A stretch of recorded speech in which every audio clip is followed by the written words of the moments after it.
Hebrews 1, and the thought that I just want to zoom in on is the fact that God has spoken a final and complete word in His Son, Jesus Christ.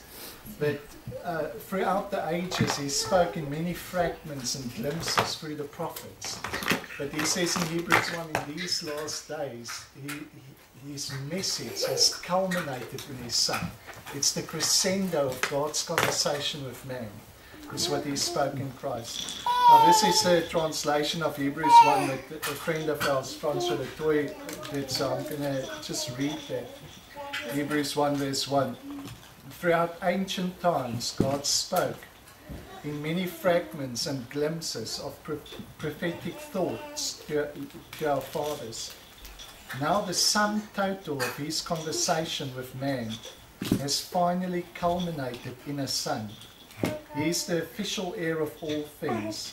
He is, after all, the author of the ages. In Him everything finds their destiny.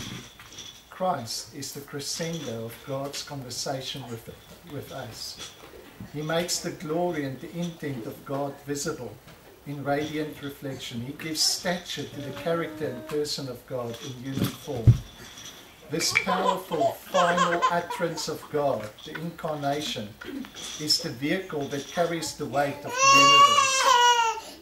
He is the central theme of everything that exists.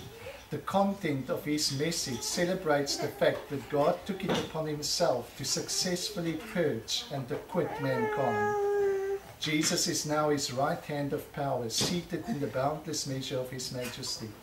He occupies the highest seat of authority, there representing our innocence.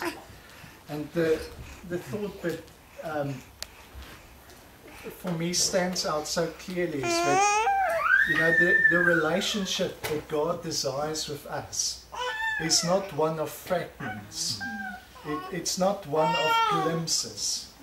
What He desires is a relationship of fullness, a relationship of uninterrupted intimacy. Not a relationship that needs to be propped up every now and then with some new wave or some new movement or some new activity. But the relationship where His presence is a constant reality.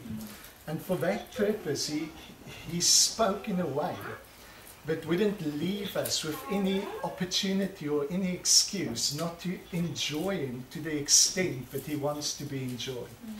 I think so often if we lose focus and appreciation of what He's done for us in Christ, when we start looking for another word, another experience, another alternative, because we've lost our focus on what's been done.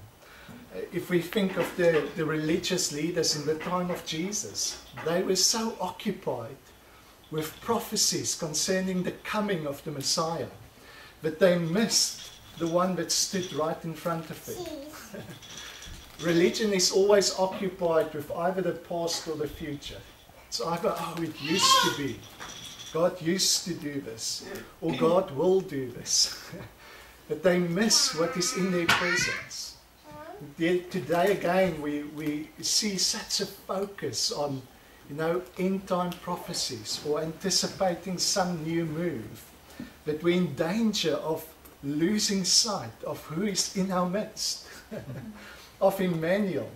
God spoke a word in Christ of such finality, of such completion, that it can never be exhausted.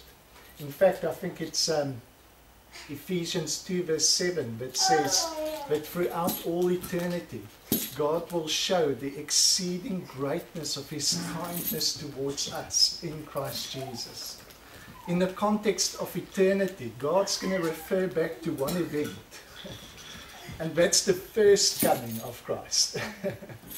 as the time in which He revealed His heart and He revealed the identity of man in its completeness.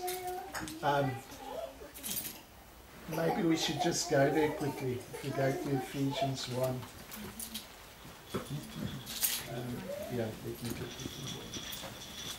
I think Ephesians 1 verse 10 speaks about the fullness of time. It speaks about the coming of Christ as the fullness of time.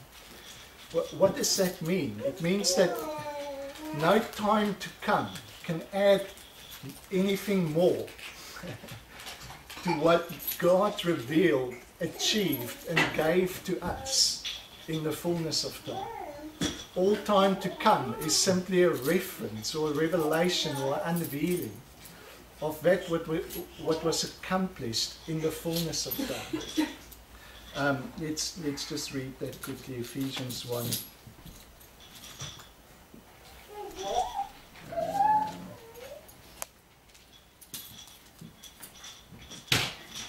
He says here, I'm going to read out of the message. Because of the sacrifice of the Messiah, his blood poured out on the altar on the cross, we are free people, free of penalty and punishment, chalked up by our misdeeds. And not just barely free either, abundantly free.